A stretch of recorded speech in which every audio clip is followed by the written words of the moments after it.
evening, everybody. As you can tell, I look a bit different to Sammy. We've swapped seats this week, and I promise we have a good reason for that. 210 years ago to this day, the Cambridge Union came into fruition, for better or for worse.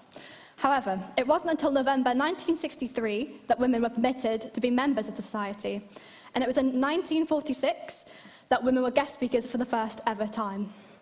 Tonight, I'm delighted that on both the Union's birthday and indeed Galentine's Day, we have an all-women line-up for tonight's debate. The motion before the House this evening is this House believes marriage is an inherently oppressive institution. Before we begin, and just as a reminder of the format, speakers have speech lengths of 10 minutes.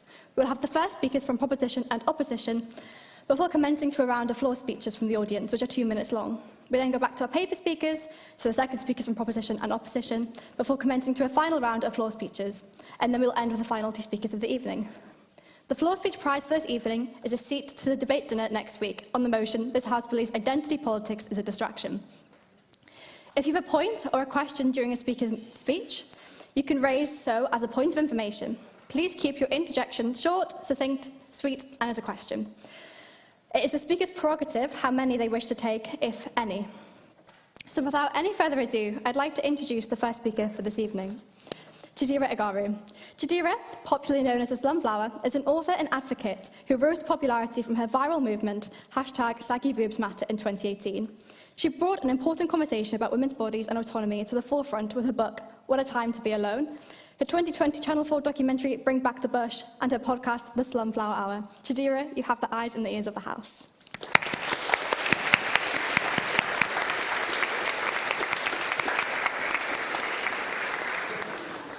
Thank you so much to Jess for that lovely introduction.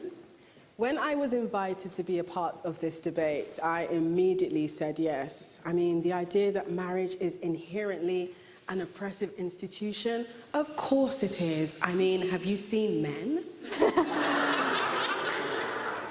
But jokes aside, if we're going to discuss marriage being an inherently oppressive institution, we need to talk about, well, what is marriage and how did it come to be? Marriage originally was a framework created to transfer and hoard assets and wealth. Some of those assets being women. There are traditions and cultures in the world that still stand where part of the process of being married involves something called a bride price.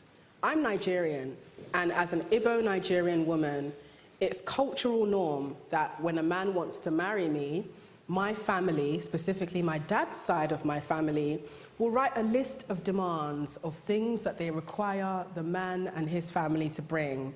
Traditionally speaking, if we're referring to the olden days where this idea and culture was born, the list will include things like wrappers and cloth, tubers of yam, a few goats, depending on how expensive I am, maybe a few cows thrown in there. But ultimately, that list is created for an exchange of value in return for the dearly beloved daughter being handed over to this man. And so in that exchange, we see that there is a clear gesture of the woman being handed away as an asset. So when she enters that marriage, well, you would think that because she's such a dearly prized asset, that she will be held up with the value and preciousness that she is. But no, when a woman is married, she's thrust into a role where she signs up to be a man's mule for the rest of her life. And that involves her cooking, cleaning, performing emotional labor and physical labor. Plus, we can't forget sexually servicing that man. So much so that there are constantly arguments I see, especially online, where men are debating whether there should be a law introduced where if a wife refuses to have sex with her husband, then surely he should have grounds to divorce her because he's not getting his end of the benefit, which then opens up the question of what the benefit is in marriage. It's very clear that according to many statistics and also a lot of discourse online, recently we've seen people are saying that men benefit more from marriage than women do. So much so that men have much longer lifespans when they're married to women. And as for the women, they have much shorter lifespans. Which makes a lot of sense because the cortisol that develops in your body from having to repeat yourself often leads to cancer. So when we revisit this topic of marriage is an inherently oppressive institution, of course it is, because inherently the idea is that the woman's role is to service her husband, which is why when you get married you are now pronounced man and wife. Because the man's status remains unchanged, but the woman goes from singular maiden to property, and for the rest of her duration being a wife, she is supposed to fan the flame of that man. She is supposed to be his enabler. You know the saying, behind every great man is a wonderful woman. Well, I wonder what that wonderful woman is doing for that man to be the great man. She's definitely hand-washing his boxers. She is packing his meals. And of course, she is there listening to all his problems and encouraging him and enabling him to be the champion that he knows he can be in the world. And what does she get? Well, she gets the validation and the pat on the back for being a wife, because, you know, a woman's greatest achievement is being a wife. Nobody cares that you have 3 degrees and you are amongst the 1% of earners in the world. As long as you're not married, your achievements mean nothing. And so when we think about marriage as an institution and we really dive into what marriage means, it's a shame when we think about marriage as the way that it pertains to child marriage as well. Because remember that marriage is something where women are the object, women are the focal point here. And the idea that a child would be involved in marriage is incredibly scary and disturbing. And I wonder, when it comes to the idea of marriage being pushed as this thing that women should aspire to, I suspect that the reason that women are being encouraged to aspire so much to marriage is to slow us down. Because when you are married, you stop in your tracks.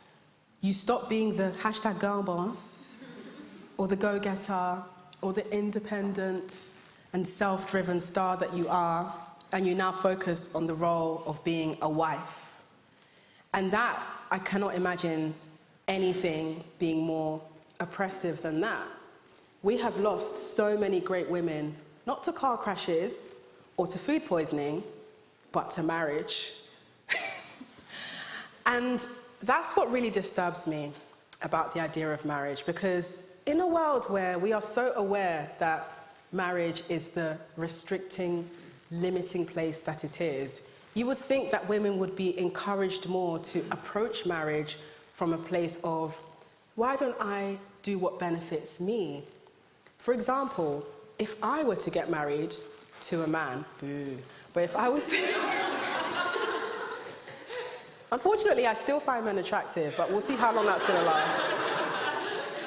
But if I were to get married to a man, I would only be marrying a man who is putting land, properties, and assets in my name. Oh, sorry, what's funny? You know what, that's interesting that we're laughing about that, because it sounds ridiculous, right? The idea that a woman would want security, when we know that men are unreliable. Not only are they unreliable, they are a woman's apex predator. That's right, the man you're laying with could kill you. And so when we are encouraging women to get married, we are encouraging women to step 1 inch closer to our death.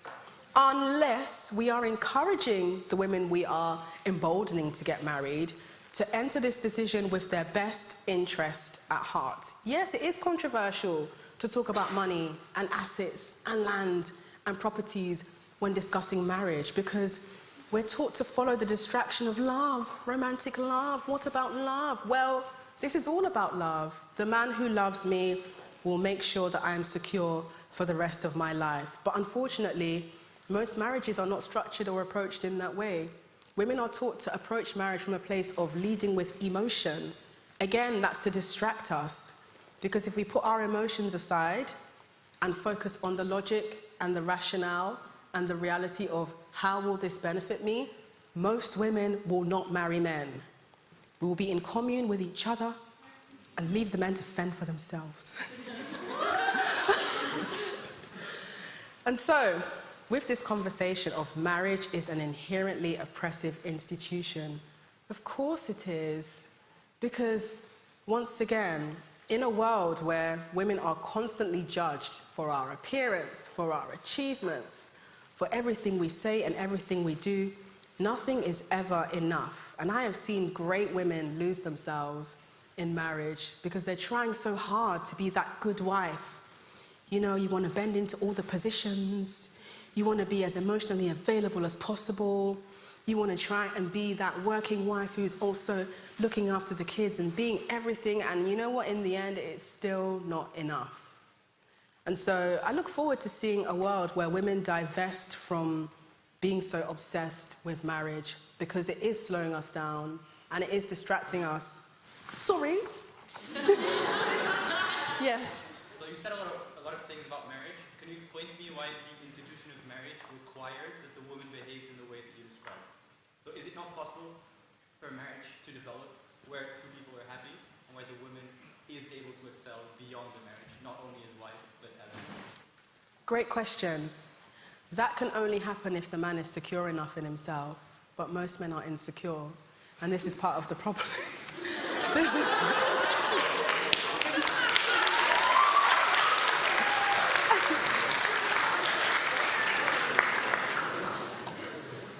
So with my last minute remaining, I really appreciate that contribution that was made to the discussion, because the idea of a happy marriage is sold to all of us, right? You know, especially you see the wedding pictures, the smiling bride and the cute, handsome groom, but is that really going to be a happy life for her if the man that she's laying with is insecure at the sight of her achievements and her growth and constantly expecting her to just be a wife and not the full human being that she is? Thank you for listening.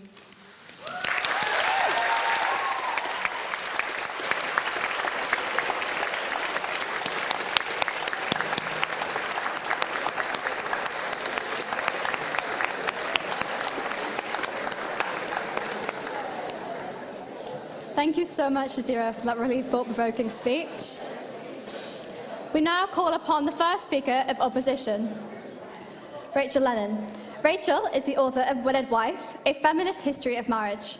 Having led the National Trust's multi-award-winning Prejudice and Pride and Women in Power programs, she is now co-director of the Centre for Heritage at Newcastle University. She writes for a range of publications and recently featured on BBC's Women's Hour and Philippa Gregory's Normal Women podcast. Rachael, you have the floor. Thank you. Can I read this? Thank you so much. It's great to be here in this incredible space. This is actually my first time participating in this kind of formal debate, so thank you so much for having me. And happy Galentine's Day, everyone. Yeah. So I know that these debates can sometimes get a bit spiky, and I think that's not really something that I'm going to be bringing today. I think this is a good question and worth exploring and giving some time to. It's important to acknowledge that marriage has been oppressive for so many women and girls. Marriage is actively, deliberately weaponized against women and girls. And I know that there are women and girls in oppressive relationships around the world and here today around us now. I don't believe that marriage is inherently, I suppose speaking to a bit to your point, inherently, unavoidably, or inevitably oppressive. And what I want to offer is a bit of my own experience and talk about my own marriage to my wife. And I want to bring some questions and see if we can kind of open out our discussion a little. There's a click going on. Is that annoying for everyone, or is that okay? I think it's my earring or hair. Yeah. Shall I take? I'm going to remove my earring. Sacrifice my earring for your sound. There we go. Yes, I want to ask, can marriage be equitable? And I think that question really is key to this debate. Can marriage be equitable? And is it marriage that's causing oppression in our relationships? If we take out the oppression, if we take out marriage, do we remove the oppression? Maybe we need to remove husbands a bit to kind of find that. But we'll start with the question, what is marriage? Because I think it is really important for us to define. So I was raised with quite a narrow definition of marriage, a very Catholic one. Marriage is a holy sacrament between a man and a woman. That's what it is. That's how I was raised. But that's not the same definition that you're all bringing to this debate today, and it's not how we would define marriage now. And I want to show you that marriage has never really been inherently any one thing. And in all of the messy grey area, all the different interpretations and lived experiences, all of the conflict and debate about what marriage is and what marriage can be, I think there's hope for marriage for us today. So in my other sort of usual workshop-y, less formal formats, I'd have you all define marriage for me, but I'm going to take the power of the box and do it for you. So is marriage a commitment, a relationship between two people? I hear you say at the back. And often, yes, often. But then so many societies and religions have recognized marriage between husbands and multiple wives. Some of history's wives have had multiple husbands. Is marriage defined by being a romantic thing? Like, sadly, we kind of know not. Is it sexual, religious? Not always. Is it always something to do with children or maybe cohabiting? Not always for everyone. Is it defined by being something that's forever? Not always for everyone. There are people in so many people in parts of the world who will tell you that marriage can only be between a man and a woman. And that's what it is. And nothing else can be marriage. But we know that same-sex marriages have been practiced for centuries and on every populated continent in our planet. So I think marriage is whatever a society defines and chooses for it to be. And historians that look out beyond a relatively recent past, and particularly a kind of European-centric past, will tell you two things about marriage. One, there's no one definition of marriage that would hold true to the reality of all people's lives and lived experiences. And that almost every known society to recorded history has some kind of structure that is recognised as marriage. And I just want to start by inviting you to hold this scale of marriage in your minds and sort of this breadth of marriage and this bigger possibility for marriage throughout this debate. And I'm very aware that sort of very patriarchal ideology has fought hard to create a real monopoly on some of the ideas of marriage that we inherited. But actually, marriage is a construction. It's always been a construction. There's no consensus within that construction. We can, and we should, construct it differently. Marriage has never been one anything.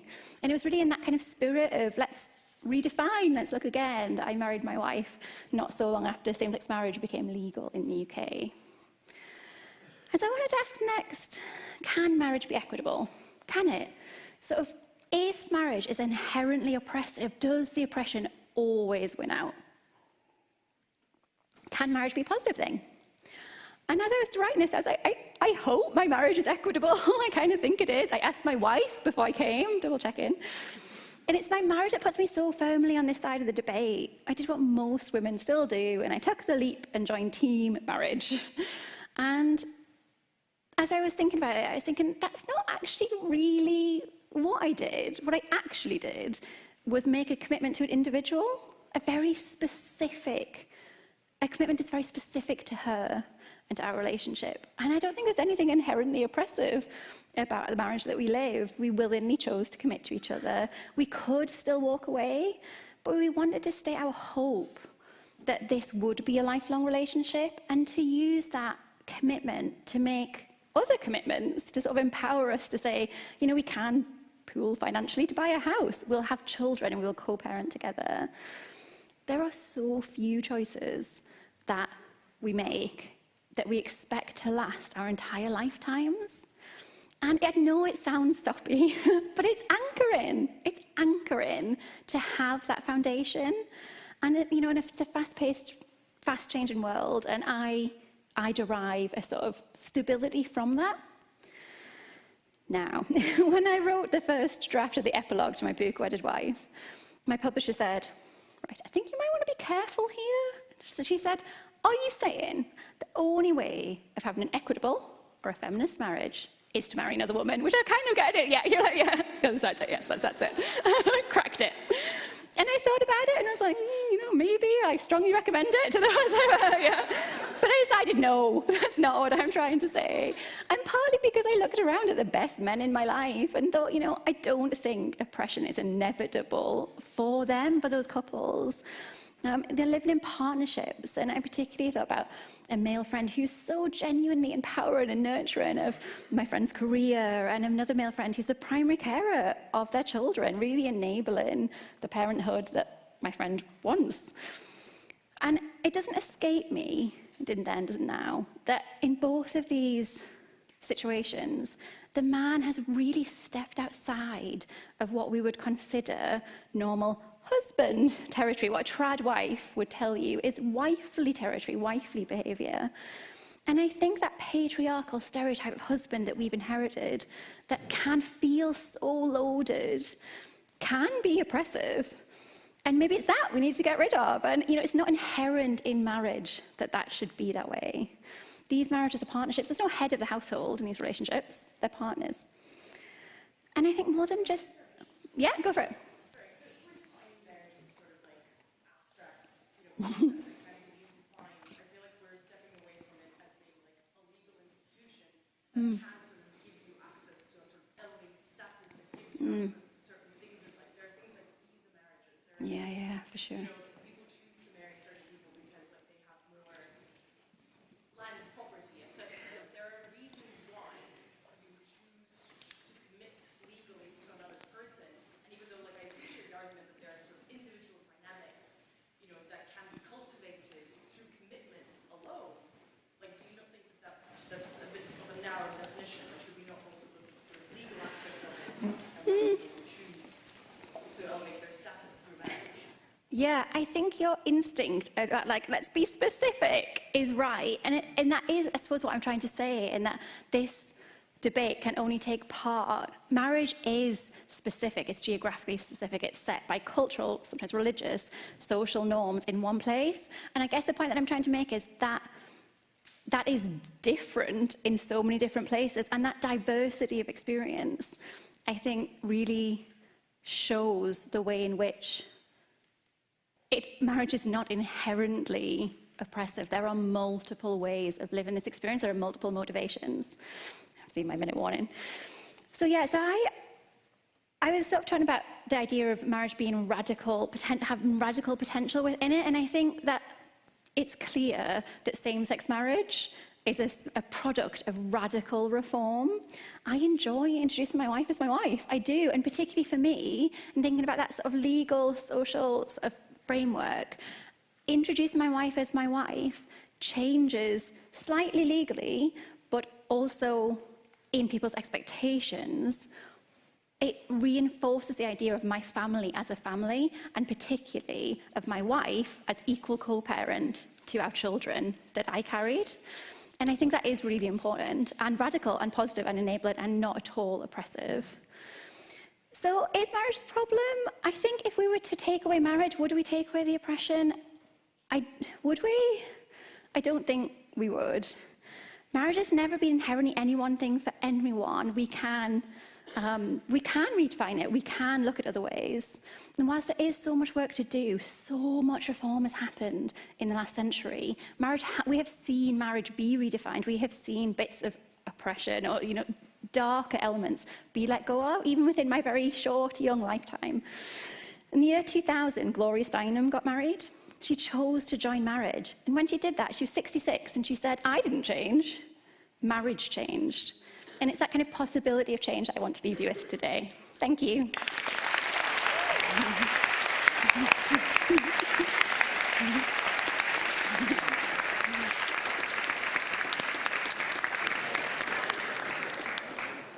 Thank you so much for that, Rachel.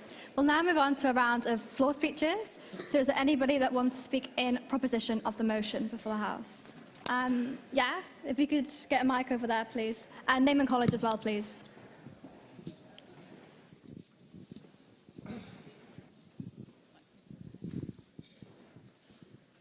Hi, I'm Mandy. I'm from Jesus. Okay, so it all begins when she saw him, and he's extremely rich, he's so smart, and he's extremely hot. And then it comes to this like dreamy wedding, and then they live happily ever after. That's a story of Cinderella. And there's so many stories like this, from the biblical story of Adam and Eve to Disney princesses, and it all seems to tell us one message. That is, we have this teleological end of finding the one, of our soulmate. And after finding it, it will solve all our problems. However, that is not true, unfortunately. And I would like to define oppression from a sociological point. It's from Michel Foucault. It says oppression is not through coercive control, but through the invisible structures that shape our behavior and define the norm.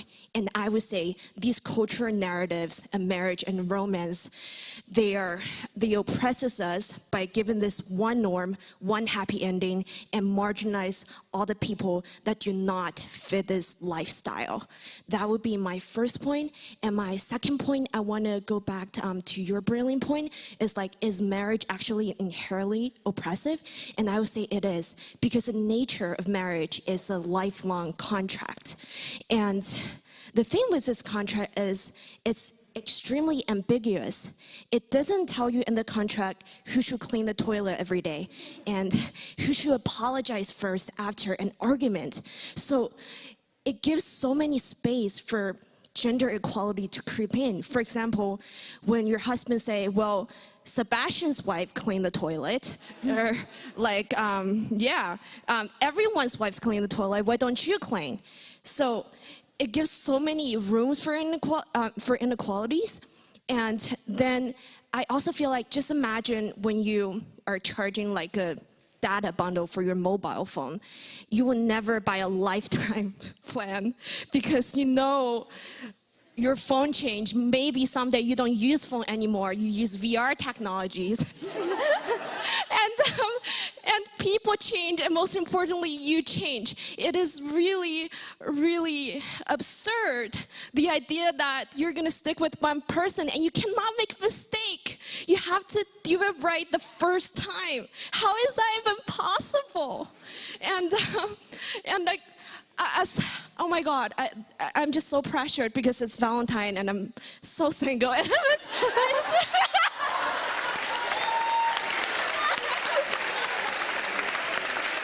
anyway, you see the invisible oppression here? Yeah, anyway, what I'm saying is, it is so oppressive. And if you think about it, as a single person, how we are oppressed the day before the Valentine.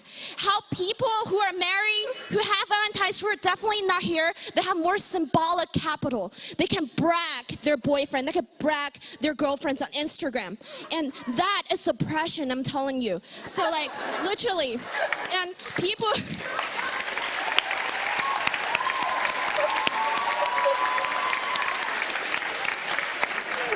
Anyway, so just to conclude, people who are here, who are single, you're lit, you're great, and we're so cool, you know? We're debating, and yeah, fuck Valentine's, fuck capitalism.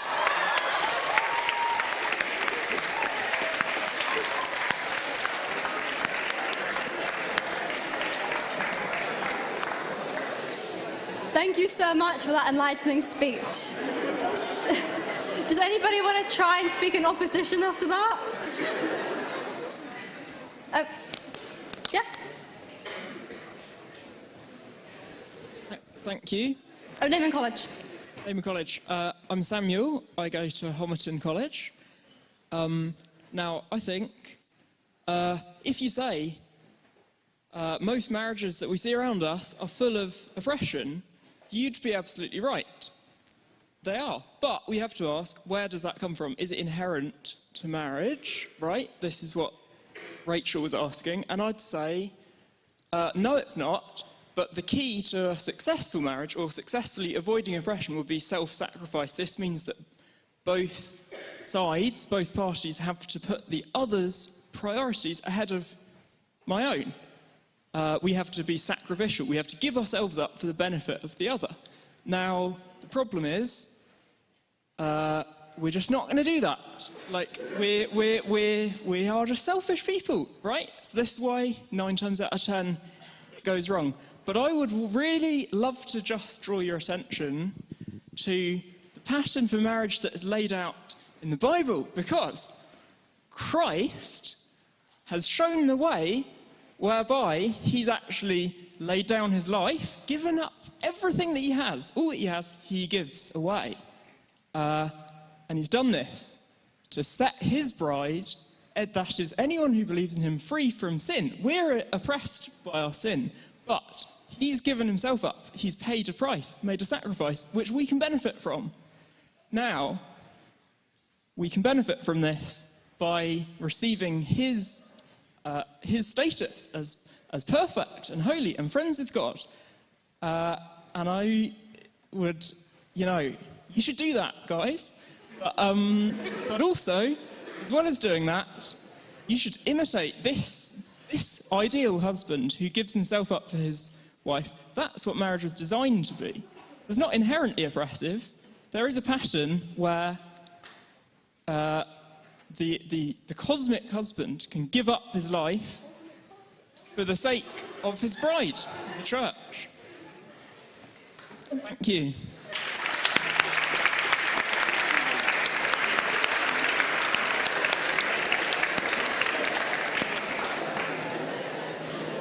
Thank you very much for that speech. Does anybody want to speak in abstention? Of the motion? An abstention? Yes. At the back. Name and college as well, please.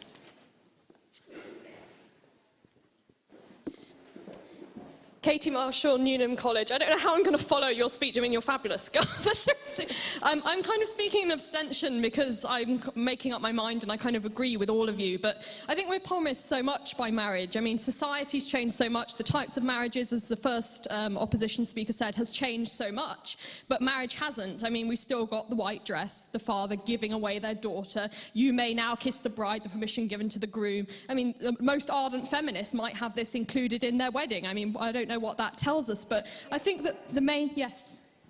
What about other cultures, other marriages? Yeah. Other religions don't have a giving of Yeah. the daughter. That's not Absolutely. a very Western Christian Yeah. perspective on marriage. Yeah, I absolutely agree, and that's kind of why I'm speaking in abstention, because I think a lot of, even arranged marriages, they have their pros and cons. I mean, the intergenerational element, does that make marriage more oppressive, less oppressive? I mean, there's so many things to consider, but one thing I think is important to think about is separating the idea of love from marriage, and I think this is done really well in Fiddler on the Roof, actually. With Tevye and Golda, a couple that have been married for 25 years, he asks his wife after these 25 years, "Do you love me?" And she goes, "Do I what? I'm your wife." Why are you asking me this question now? And she's like, "I've washed his clothes, I've cooked his meals, I've had his children, I've starved with him, I've lived with him for all this time." If that's not love, then what is? And I think that's a really important question, because they decide after 25 years that they probably do love each other, but that doesn't change a thing. And that sums up the institution quite well, I think, because marriage is quite odd when you think about it. What we're promised that this person that we marry at 25 will give us everything we need when we're 75, and that's not going to be the case. Our emotional needs are going to be different. So I think that marriage in the end has to be a conscious decision, because we're dealing now with so much more, so much weight on marriage than there is on just an individual's relationship with another person. So our expectations have to be different. And I think in general, marriages can't really be based on the promise that I'll always love you. I mean, it'd be lovely if it could, and a lot of people do probably feel that after years, decades of marriage, but I think that's a bonus. But it can be based on something else, and it's the promise that I'll always choose you. Let's do this life thing together. Nothing's ever going to be a perfect match. We can't guarantee we'll still love each other, but I'm always going to be with you, and I'll always choose you and do the best for you and us. And there's this film where somebody asks, why do people get married? And the other person says, passion, ? And they said, no, it's because we need a witness to our lives. It's caring about someone's coffee order as much as you care about their big promotion. It's having a witness to your life saying you matter, that I'll step back and give you space if you need, but I'll be there for you when you need me also, because you're also an individual as well as being an item in the eyes of society. And I'll conclude with a quote, so that it's not all musical quotes, from Nietzsche, because he said, even though he never married and he spent his life proposing to the same woman who kept saying no, but he had some quite sound advice on marriage. So he said, when marrying, ask yourself the question, do you believe that you'll be able to converse with this person into your old age? Because everything else in marriage is transitory. love, good fortune, health, circumstances, these things are all going to change. But if you can say, no, we'll talk through it, you know, the hard times, we'll get through them together, I'll always choose you, I'll always be there for you. It's not a lack of love, it's not a lack of, you know, romantic love that makes marriages fail. It's a lack of friendship that makes marriages unhappy. And that's the difference, I think, between what makes marriages oppressive and what makes marriage fulfilling. Thank you.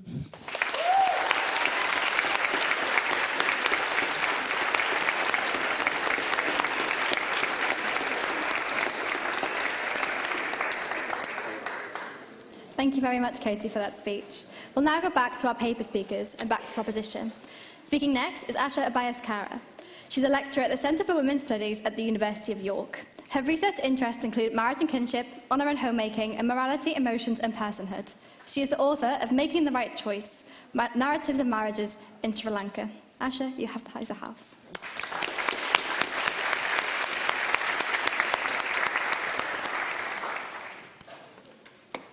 So any debate about marriage cannot happen without a discussion about gender. Gender is one of the primary cultural frames for organizing social relations. Now, we all know that gender is a social system not only of difference, but of inequality. When feminist anthropologists began writing in the 1970s, they wanted to understand the subordination of women. Many of them focused on marriage because it seemed to play a crucial role in subordinating wives to husbands by rendering alternatives to marriage untenable. They observed how marriage was crucial for structuring female as well as male experiences and subjectivities. Their approach was to treat gender not as the cause of marriage, but to analyze gender as the product of marriage. Now, I want to underscore that I'm referring here to heterosexual marriage and marriage as an inherently heteronormative structure, a point I will pick up later. Analyzing gender as the product of marriage revealed that the roots of gender inequality are embedded within the institution of marriage and its related institutions of kinship, family, household, and home. What does it mean to say that gender is a product of marriage? First, that our primary gender identities are ascribed to us within the institution of marriage, kinship and family, girl and boy, woman and man, map onto daughter and son, sister and brother. Second, we are socialized into gender roles on the gendered models that marriage present, which is mother and father and husband and wife. Thirdly, marriage is the primary site of the gender division of labor. Across the world, the labor that's required to sustain the marital household has been divided on the basis of gender, with women as wives and mothers taking on the responsibility for household maintenance, childcare, and other caring responsibilities. The stark reality of the persistence of the gender division of labor became apparent during the COVID-19 crisis, when it was revealed that across the world, the responsibility and burden of care was disproportionately held by women. Now, what makes marriage an inherently oppressive institution is not only that marriage reinforces the gender division of labor, but that this labor is undervalued, which is exemplified in the ongoing debates of the unpaid care work and the unpaid labor of social reproduction. Household work, as we know, despite what clean influencers might tell us on Instagram, saps women's energies, and when undervalued and unacknowledged, it undermines women's sense of dignity and self-worth. We also know through countless research studies that this unequal division of labor that marriage imposes on women often result in women earning less. Women's care roles must more often than not inhibit their chances of career progression, which results in women being less financially independent, and marriage therefore directly impacts the status and position of women, both within marriage and outside of it. This brings me back to my original assertion that marriage is not the product of gender, but rather that gender, specifically gender inequality, is the product of marriage. Now, I anticipate that some of my colleagues on the opposition will argue that with the transformation of gender identities away from its binary construction has the potential for transforming gender roles and the gender division of labor. While our understanding and experience of gender identities have indeed radically changed in the last decades, I would argue that these changes have not and cannot transform an institution whose blueprint is heteronormative ideologies. Even within same-sex marriage, where gender identities do not map onto binary identities of husband and wife, the labor a couple must exert on behalf of the household continues to be refracted through the normative lens of gender and gender roles, and therefore unequally valued. This point about the gender of value, or the gender dimensions of the way in which we assign value to persons, is an important finding in my own research into marriage within the middle class and later the working classes in Sri Lanka. I found that marriage exerts moral power over men and women.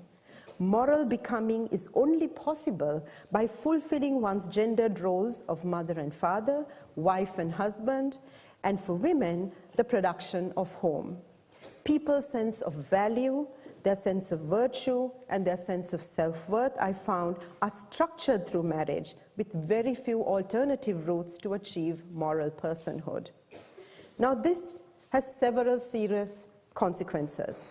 I do not want to quote the numerous statistics on the widespread prevalence of gender-based violence across the world.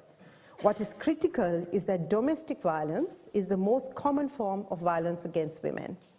These forms that domestic violence take, especially within the realm of intimate partner violence, sexual coercion and assault, bodily harm, emotional manipulation, psychological abuse, financial control, demonstrate the unequal power relations that are inherent to the institution of marriage.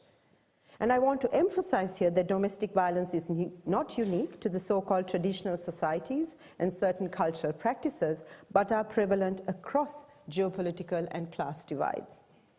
My research demonstrates that one of the main reasons for women tolerating domestic violence is the moral power that marriage exerts. Women endure the constraints, the coercion, and control that marriage exerts because they have internalized the idea that marriage, family, and home are the only sites that offer the possibility of achieving moral personhood. The monastery perhaps is the only other option. The continuing prevalence of domestic violence underscores the third point I want to make tonight, that marriage constructs women as property. We've heard this before. Feminists have argued that it is through marriage that men and patriarchy ensure the continuity of the social order and the reproduction of their social selves. In fact, the core theories that explain kinship and marriage view heterosexuality, the gender division of labor, and gender inequality as the invariant core of the domestic domain. Women are natural resources to be used by men in their project of creating and maintaining culture. These marital concepts of entitlement and ownership of women's bodies linger on today despite sweeping changes that have undergone in terms of marriage laws. So the gender of value also radiates out from the domestic domain into patriarchal projects, namely nationalism, where the gendered body of the nurturing mother and the virtuous wife become the site of nation building, as we have witnessed very recently in Making America Great Again. I want to emphasize here how the gender of value crafted within the institution of marriage radiates out to assign value to even those of us women who have rejected marriage and children. Okay? Let's recall J.D. Vance's vile comment. He called Democratic politicians a bunch of childless cat ladies with miserable lives. He later defended himself. He was not criticizing people who do not have children, but the Democratic Party for being anti-family and anti-children, read anti-marriage. My point here is that Vance's comment, childless cat ladies, not childless dog gentlemen, exemplifies how the gender of value originates within marriage and family and exerts what Claire Chambers terms symbolic violence. One particularly pernicious form of this is when women are made to feel inferior, worthless, flawed, and even a failure if they do not marry or have a date for Valentine's Day. This brings me to my final point. Marriage as an institution has endured into the 21st century because it holds the promise of companionship and belonging, stability and continuity. During the sexual revolution of the 1960s, the demand to dismantle the patriarchal state and imperialism went hand in hand with dismantling marriage, the bourgeois family, and conjugal sexuality. Yes? So you've basically made the point that, historically marriage has caused gender inequality, and, you seem to be someone that's sort of been able to acknowledge the existence of this inequality, this socially constructed reality of marriage, and you're able to free yourself from this, right? So what's stopping you from maybe finding someone that has also been able to free themselves of this socially constructed reality, maybe as a man, for example, and entering a relationship with that person? Oh, you are assuming that I have freed myself of the burden of marriage. No, I have not.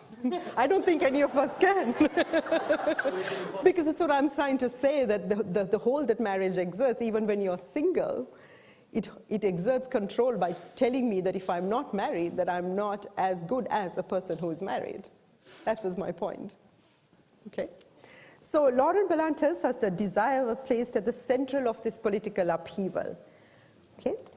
But this was but a moment in feminist utopian thinking. Desire's irregularity, its excess, and its incoherence has been met with and overtaken by the coercive and reductive forms of propriety, virtue, and discipline that marriage exerts. We are told that the institution of marriage teaches us impulse control, guards against hedonism, and inculcates the virtue of loyalty, patience, and endurance, as this gentleman said, as exemplified in Jesus' life. In exchange for disciplining our desire, marriage promises to fulfill our yearning for intimacy, for discovering and expressing our authentic selves, and eventually our happiness.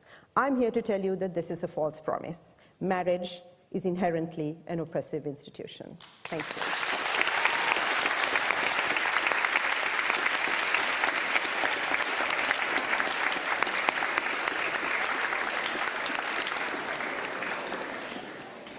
Thank you very much for that incredible speech. Just a reminder before we move on, please can we keep points of information short and succinct and phrases of question, just not to derail the speakers.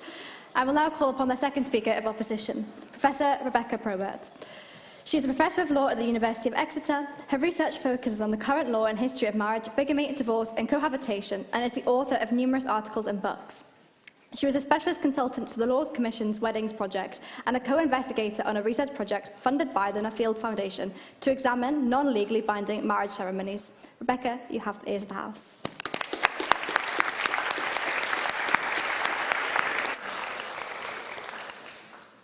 Thank you, Jess. So when Jess invited me to speak in tonight's debate, she gave me the choice of speaking on either side.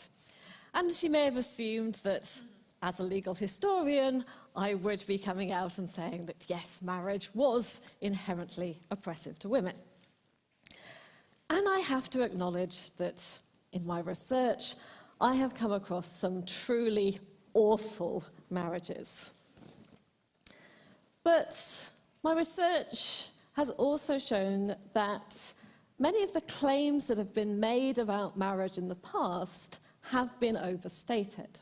So I do want to try to bust some of the myths about marriage. And I should say that my focus is on England and Wales because that's where my research has been. I'm not going to be so presumptuous as to try to make claims about marriage globally. And I also think that to make the case that marriage is inherently oppressive, it has to be shown that such oppression is unique to and generated by the state of being married. And we've talked about singletons, but we haven't really talked much about cohabitation. And again, a lot of my research has shown that when we look at the history of cohabitation, we find women getting an equally raw deal, just with even less legal protection. And of course, we also need to take into account the broader social structures that underpin the way we organise our lives. if we got rid of marriage tomorrow, would the division of roles and responsibilities within relationships suddenly become equal? And as I also hope to show, I think marriage has changed so much over the centuries, and it continues to change and adapt. So for all of those reasons, I don't think it's tenable to argue that marriage is an inherently oppressive institution. So let's start with some of the myths. Now, we've talked about wives as property, but in England and Wales, certainly since the medieval period, I'm not going to stick my neck out any further, wives were not treated as the property of their husbands. Yes, we find Petruchio in Shakespeare's Taming of the Shrew referring to his new wife Kate as his goods and chattels, but that is clearly meant metaphorically. He refers to her as his everything. And I think the myth that wives were property was perhaps generated by some of the language that was used by those justifiably protesting against women's legal disadvantages. And it was certainly also fostered by some 20th century judges. So if you want to find legal references to wives as property, you find them in 20th century cases, with judges very proudly saying, you know, wives used to be treated as property, but we don't do this anymore. Look how far we've come. And I think this is a really crucial point, that we don't mythologize the past, because it's very easy then to get complacent about how far we've come, to think that the only reason that things were so bad then is because we didn't have these particular laws in place. And that brings me on to domestic violence. So, second myth here is that it was legal for a man to beat his wife with a stick as long as that stick was no bigger than his thumb. Again, this is a complete myth. There was never any right for a man to beat his wife. She had the possibility of swearing the peace against him. He could be sent to prison for assault. And spent a lot of time reading Victorian newspapers and see just how seriously domestic violence was taken, even in the 18th and 19th centuries. This is not something that is tolerated. This is something that's seen as absolutely abhorrent. What about rape and marriage? Yeah, okay. So, it is a complete disgrace that in English law, it wasn't until 1991 that a man could be legally guilty of raping his wife. That is a complete blot on English law. Even then, you find in the 19th century, and even earlier, judges being critical of this. It's not something that is just accepted as this is the way it should be. And throughout the 20th century, you see judges chipping away at it, finding exceptions wherever they can. And again, it's important to bear in mind that women couldn't necessarily escape the presumption of consent by cohabiting. So, although with marriage it was a sort of irrebuttable presumption that she'd consented, still with cohabiting relationships, there was a presumption that she had consented to sex that she had to overcome. So yes, it's not it's a disgrace, but we also need to put it in context. And as I say, that went in 1991. Can you name one society led by institutional marriage norms during which abuse towards women in the private sphere was mitigated in any way by the family courts or other such legal institutions generated by marriage as an institution? So I think my point is that violence is sadly not unique to marriage. You find it in cohabiting relationships as well. And you do find, as I say, judges trying to tackle it. So the point is not, we had this problem in the past because we didn't have the laws to fix it. And we've changed the laws and we don't have this problem now. This is what I meant about not being complacent. I think There's a clear problem with violence within relationships across the board, and it's not just heterosexual relationships, it's also same-sex relationships. But it's not just about one legal solution to it. There's a broader systemic issue there that needs to be addressed. So again, if we abolished marriage, we wouldn't get rid of violence within intimate relationships.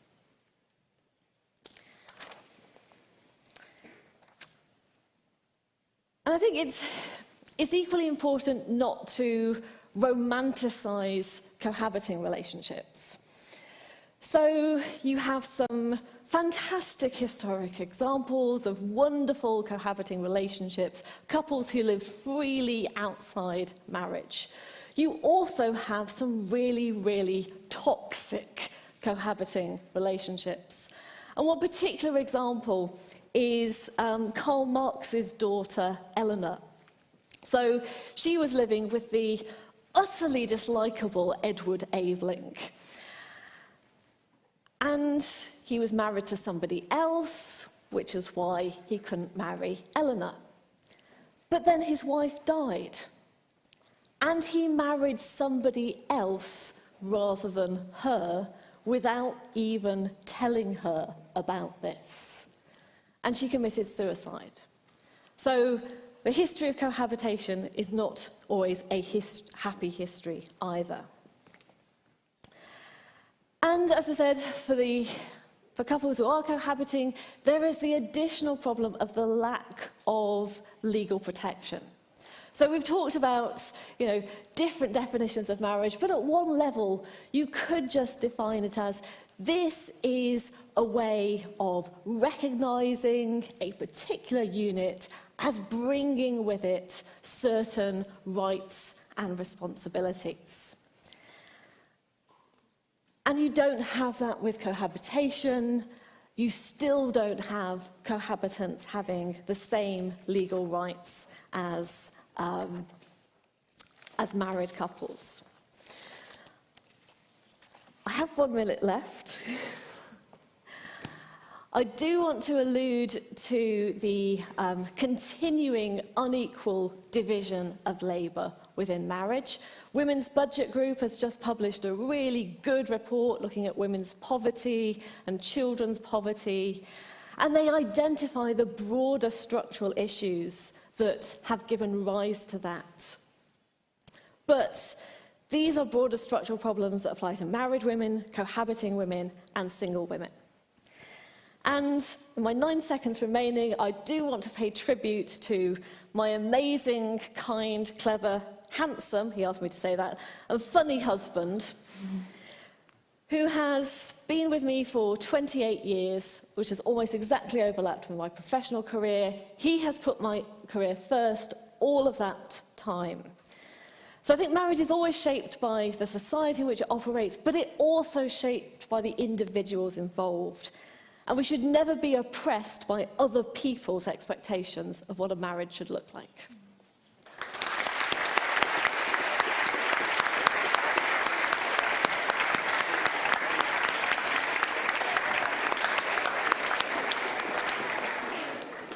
Thank you very much, Rebecca, for that amazing speech. We'll now go back to around the floor speeches. If anybody would like to speak in proposition of the motion, yes, just name and college as well. Thank you.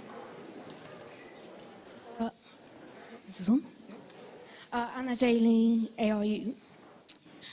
When we are younger, we are exposed to the idea of marriage as a good thing, as many of us have either witnessed or took part in a playground wedding. I know I witnessed one. I mean, aren't we all? It's such a good thing, whereas that one love couple from that TV series, their wedding is found in high regard, and usually their wedding episode will attract many viewers than normal. Also, an example of Catholicism, it is part of the 7 sacraments, meaning those of a Catholic position are told marriage is a gift from God, and the aim is this, to quote, go forth and multiply. I mean, that is the most quoted thing in my essays at the moment. I recently watched a monologue by Alan Cumming, where his character describes his suspicions about marriage, awaiting his wedding reception. He describes promises, pomp and circumstance, and towards institution. It led me to question, is it a dumb thing to be married? And anyone who doesn't is a failure to society. It is now common to live with someone, not to have a certificate of marriage, to prove they love one another. In society, we've created a culture of marriage, and anyone who slips out that norm is inherently selfish and immoral. Call me selfish then. Marriage is oppressive. The number divorce rate in the UK is 42%. Surely your marriage should be the happiest day of your life. All the pictures of Instagram present that image, but an image can only tell us so much, like whether they had an argument beforehand, or worse, where champagne spilt on the wife's dress. Shock horror. In conclusion, marriage is inherently oppressive because throughout history, we've seen histories of marriage. Take Henry VIII, he took 6 wives, and as Ryan goes, divorced, beheaded, died, divorced, beheaded, survived. Now, marriage is now digitized, meaning that anyone in the world can see that you've engaged. I mean, congrats to you if you're engaged, well done. But at the same time, we are told that we should be married, and that's also a heteronormative narrative, but at the same time, in homosexuality, since he also jokes in later in the monologue, Alan Cumming jokes, that marriage needs a vital refresh, and so they wheel in the gays, apparently. But all in all, I agree that it is oppressive, and therefore, the union between a man and a wife, or a man and a man and a woman, can be oppressive, especially when kids are abused. Thank you.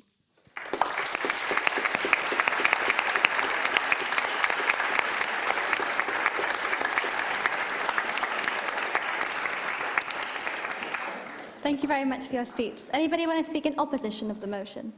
Up there. I don't know how we're going to get a mic. Oh, there's a mic coming. If you could give your name and college as well, please. Thank you so much. It's a mic there, forward. Hello, I'm Evie, I'm from King's, and I'm going to argue that marriage is what you make it. I think that to argue that marriage is intrinsically oppressive is a self-fulfilling prophecy. I think that if you want your marriage to be oppressive, I think in some situations, if you're walking in with that idea, then you're almost fulfilling an idea in your mind that your marriage is going to fail. I also think we've seen a demonization of probably a more traditional view of marriage in this debate. I think that marriage is not always, in a heteronormative way, necessarily bad. I think that a traditional marriage can be a happy one, and I think to suggest otherwise is very unfair to the many traditional marriages I've seen succeed.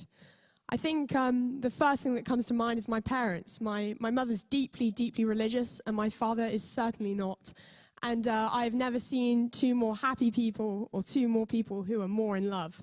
And despite the fact that they have very different worldviews, they've made it work, and they've had me and my sister, and they continue to live a very happy 26 years together.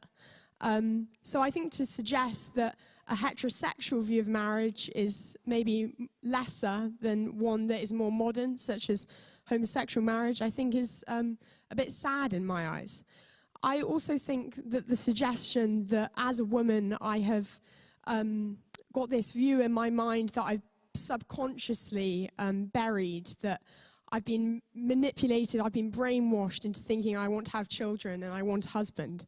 I can't think of anything more beautiful. I think that the fact that I could find someone that would love me and I love them, and I'm willing to declare that in front of a room full of my closest friends and family, I think that's a lovely thought. And I think if you think that that is an oppressive worldview, I can only disagree with you and feel sorry for you, because I cannot think of anything more beautiful.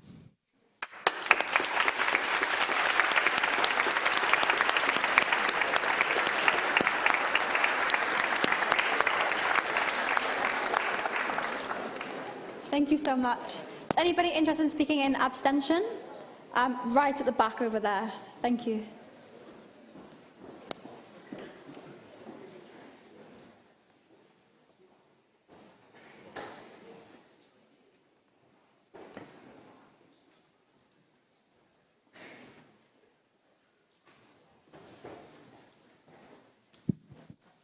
Okay.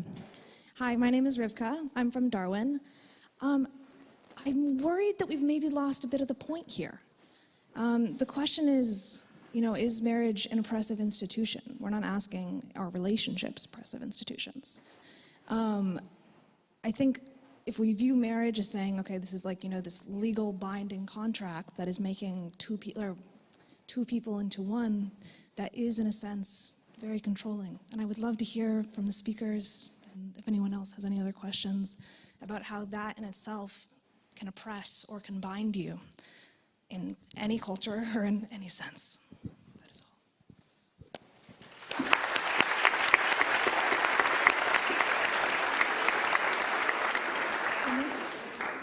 I think we've got time for one more. If anybody wants to speak in any side, if we could get one right up there. I know you've had your hand up a while.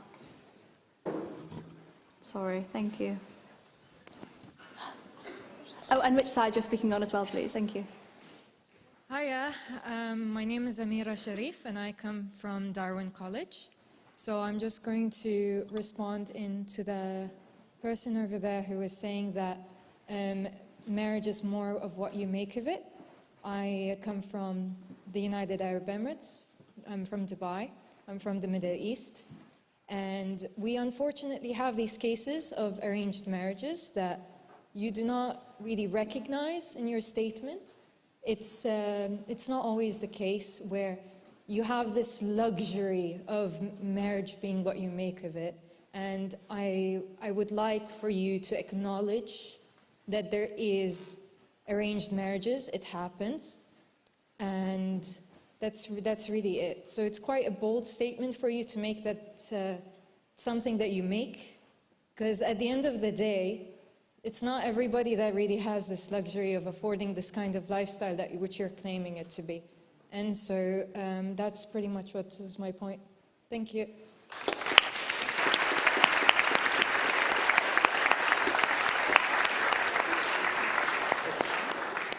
Thank you very much. We'll now go back to our final paper speakers of the evening, and the final speaker for proposition this evening is Anne Elizabeth Jensdatter. Anne is a second-year student of History and Politics studying at St Edmund's College. She's the former Vice President of the Nordic Youth Council, and she won the right to speak through open audition. Anne, you have the floor.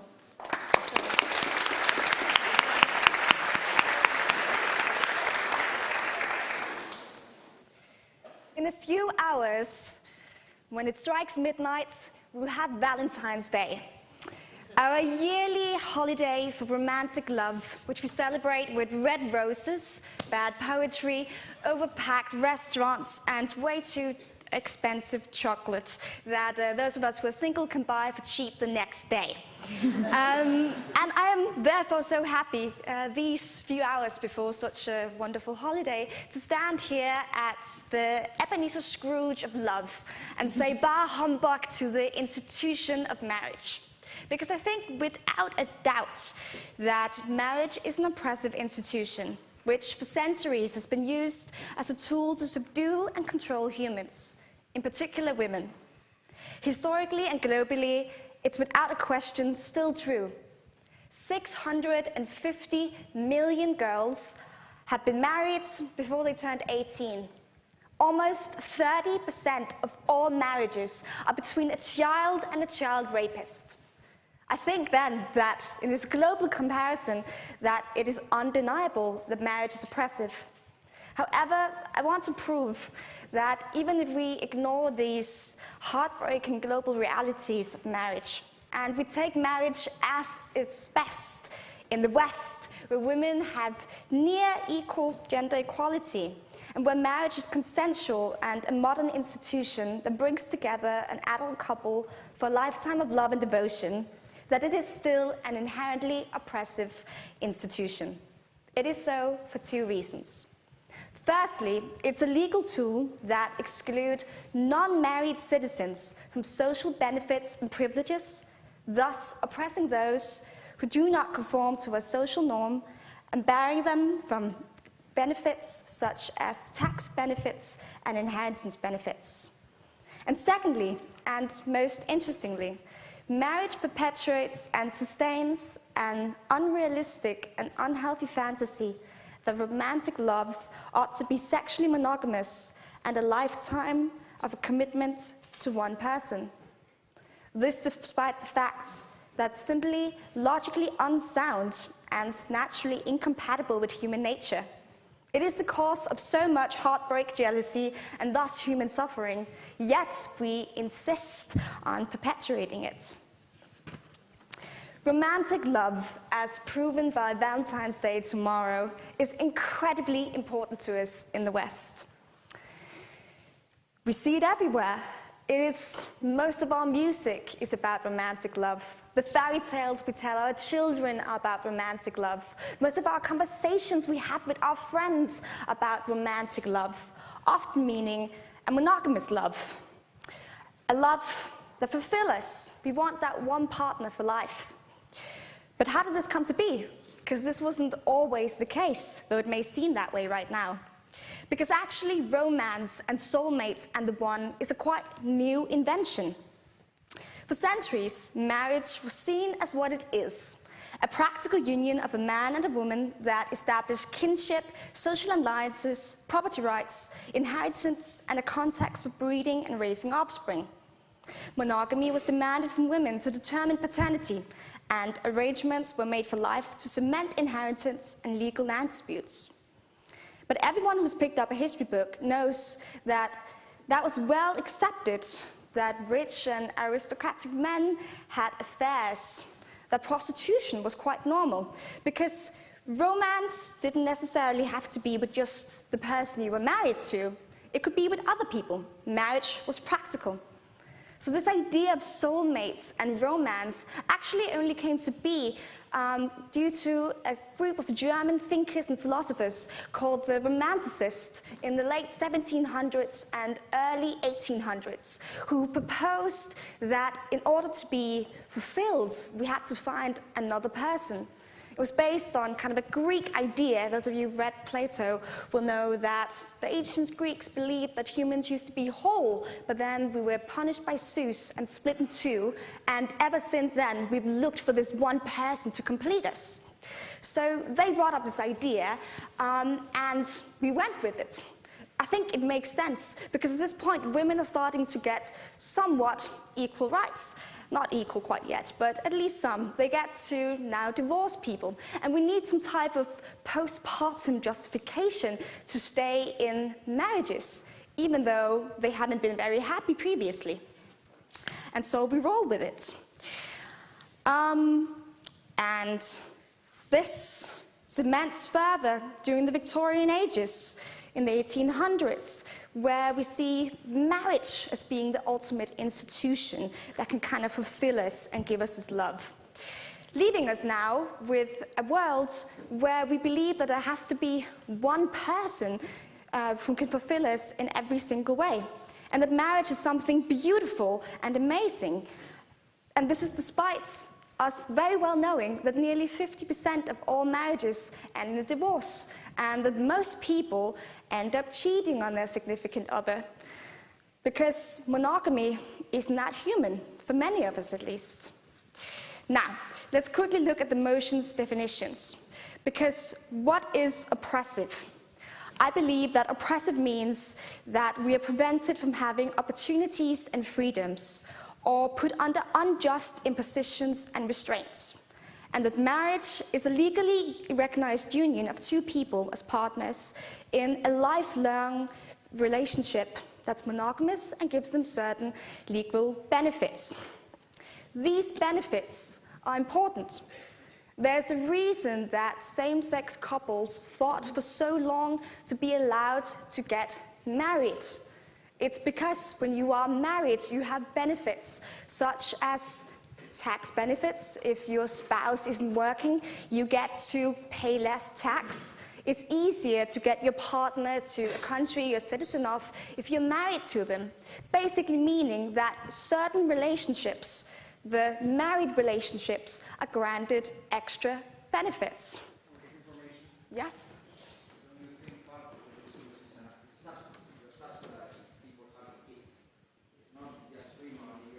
Yep. Perhaps, but even if it is subsidizing people who get kids, it is still oppressive to all of those who choose not to marry.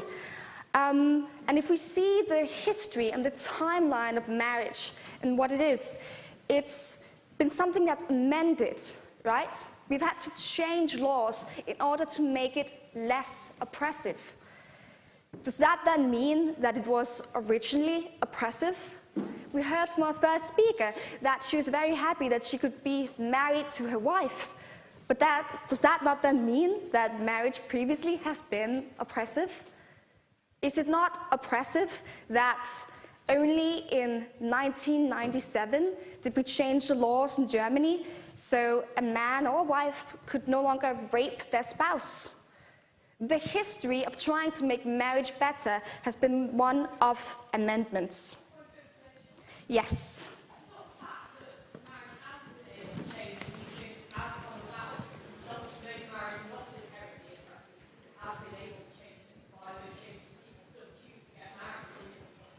No, but it's an essential characteristic of marriage that some people are barred from getting the benefits that those people who are married get, and also, yes?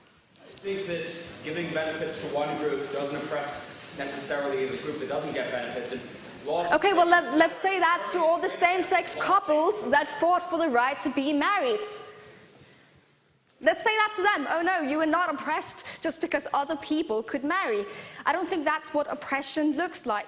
If people, no thank you, if you're prevented from having opportunities and certain freedoms, then I do think that is oppression. Now, wrapping up. Marriage is oppressive because the idea of it, firstly, perpetuates something that is incompatible with much of human nature, and secondly, because it grants certain people rights that other people do not get. But even if you do not, no thank you, even if you do not buy that line of reasoning, I still think we should look at this in a global perspective and ask ourselves, how big of a percentage of marriages can we accept are being made between a person who consents and a person who doesn't consent, such as child marriages, right? If 30% of marriages globally are between a child and a grown person, can marriage then really be called a non-oppressive institution? Just because there are some that are privileged enough to not be oppressed by it? How many people must be oppressed by something before it is oppression? And for that reason, I hope you vote with side proposition tonight.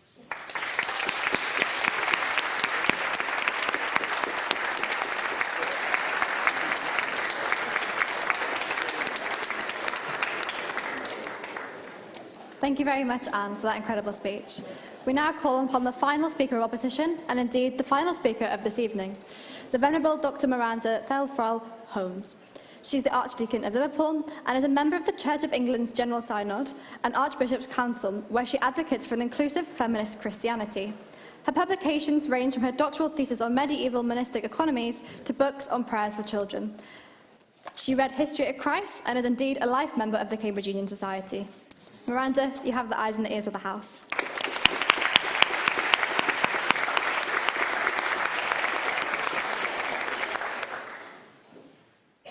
I did the maths. It was 28 years, 5 months, 6 days, and about 7.5 hours ago that my now husband and I sat in Café Rouge, just a couple of hundred yards away, 3 days before our wedding was due in Christ Chapel.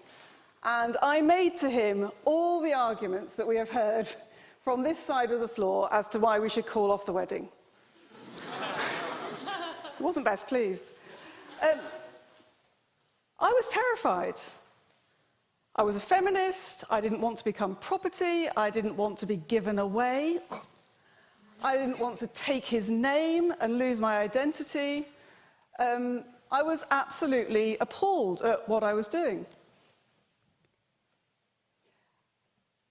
So we sat there and we went through all the, okay, well, we can call it off, that's okay, it won't be that expensive. We don't just graduated, we weren't having an expensive wedding. We can do this, and we got to the point of thinking, well, what will we do next then? Okay, so the wedding won't go ahead, we won't do it, what will we do? Well, we'll just go back to our flat in Newcastle and carry on living together, at which point I thought, hang on, listen to yourself. Well, what difference will it make then? And we got married. And we've been married for coming up to 29 years this year. Because what I realised, having made all those arguments, which are strong arguments, absolutely cannot blame you for making those arguments, I did myself. What I realised was, actually, it's not marriage that oppresses women, it's men that oppress women. It's patriarchy that oppresses women. As my colleague said, doesn't help, does it, if you cohabit? It's not husbands that kill women, it's men. It's people that you've swiped on Tinder who don't like the fact that you didn't want a second date. That's what's dangerous. Point of information. You're going to go, hashtag not all men, because if so, no.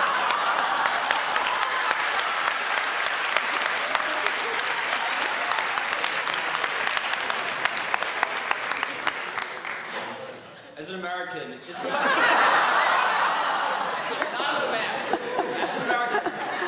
that somewhat similar to saying guns don't kill people, people kill people? Interesting. Think about that later. Marriage has absolutely been oppressive. Marriage has absolutely been oppressive, but it is not inherently oppressive. And actually, one of the things that I find really interesting, having started off as a historian, is how much we project back into history what we see now. Marriage has not always been, all the things that we hear about property and so on, absolutely true. But we're talking about a very particular elite view of marriage. That was not the marriage that most people had. There was a fascinating article in New Scientist a few weeks ago about a study on matrilineal DNA of Bronze Age skeletons, where the scientists didn't really believe what they'd found because they've always assumed that historical societies were patriarchal, just like they always assume that if a skeleton is buried with a sword, it must have been a man. But they found, when they investigated this DNA, they found to their great surprise that actually in Bronze Age Celtic societies, men left their families to go to where the woman lived, which is a feature across the world of matriarchal or much more equal societies. It's simply not true that all through history, the patriarchal assumptions of marriage and relationships that we have now have been the case. In the Bible, marriage is very often used as a symbol of God's relationship with people. Now, you might be thinking, oh, God, she's going all biblical on me. Don't worry. It's a beautiful, beautiful image, but it is not a gender-based image.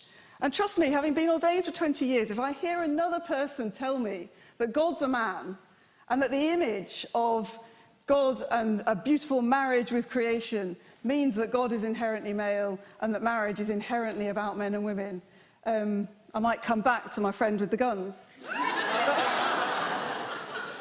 It's an image which is about the quality of relationship, that quality of choosing to commit to someone, which, as my friend up there said, is just an incredibly beautiful idea. I've been a vicar for 21 years. I've done a lot of weddings. I never fail to get a shiver down my spine when I hear people say to one another, for better, for worse, for richer, for poorer, in sickness and in health, to love and to cherish, till death us do part. They are incredible vows. The full line is love, cherish and obey. That hasn't been the case since 1928, and I refuse to do a wedding with that in it. Nobody says that anymore. They are incredible vows. To be able to have the quality of commitment to say that to another human being and hear it said to you is incredible. Yeah, it doesn't always work out, but what an amazing aspiration for your life. What an amazing aspiration, and what an incredible image of that quality of love and commitment that we believe God has for us.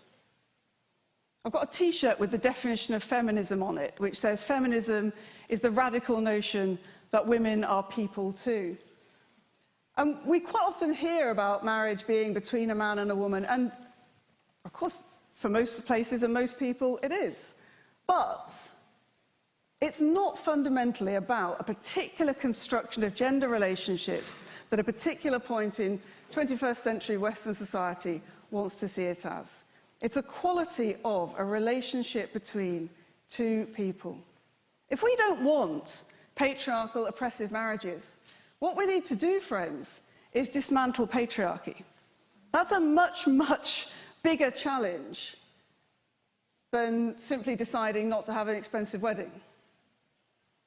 And don't get distracted, because honestly, I think the patriarchy wants us to get distracted by the bling of weddings or arguments like this about whether marriage is a good or a bad thing, because it distracts our attention from the really hard work we need to do of dismantling patriarchy. I've done a lot of weddings. I give this spiel, a version of it, in my marriage preparation to couples. I tell them to think, because actually it's not the marriage that's dangerous, it's the having the children that's dangerous. That's when people suddenly find their gender roles are starting to fall into particular things. And I say to them, don't come in on your father's arm and get handed over like a piece of property. You don't want to do that.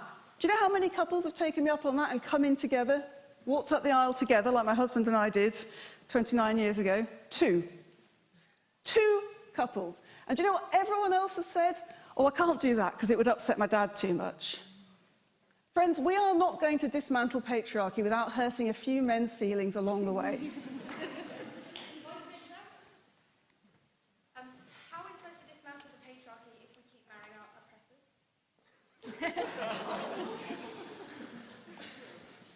It's a really good question. Don't marry the ones who are going to oppress you. Ask the questions first. Ask the questions. Ask the question, are we going to take it in turns to move for each other's job? One really good test question is when it comes to having children, if you decide to have children, and you start talking about the cost of childcare, which is ridiculous, is he going to say, oh, actually the childcare, darling, is 15 grand, so it's probably not worth you going back to work? Because no, you're paying 15 grand so that you can both work, if that's what you choose to do. There are questions like that about how you intend to run your life. You don't have to use the words husband and wife. Ooh, they make me cringe. I call my partner or my spouse. There are ways of doing a marriage, as so many people have said, which are equal, and where you can choose not to oppress one another. Point of information. You've Where? painted a lovely picture of religious marriages. Why does your church still not recognise same-sex couples? It is an extremely good point, and believe me, we are working on it extremely hard. I've just come with the General Synod is in session this week. I said to Jess when I arrived, I said, you've got really angry feminist Miranda tonight, because after the debates we've had this afternoon, I'm incredibly cross with the Church of England. But believe me, I'm working on it, and it is something we are not doing right at the moment. My top tip, if you want an equal marriage, is get a cleaner, because those gender roles are the hardest thing to change. But friends, that is not about whether you're married or not. That is any relationship you'll ever have. Thank you.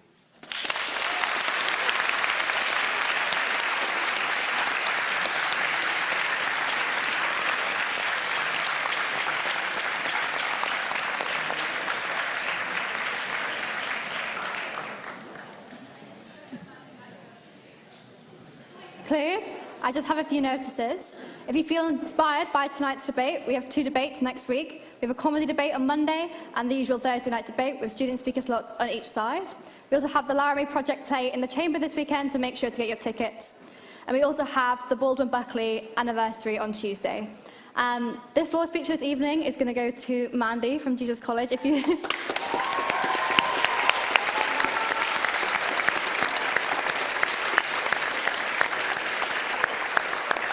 If you can hang around after, we'll get your name and email and everything sorted.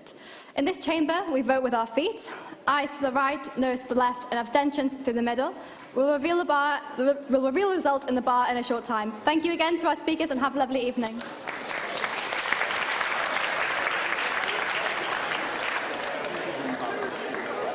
Yeah, it'll be fine. Thank you, Sammy. I know, didn't it? Your book's now.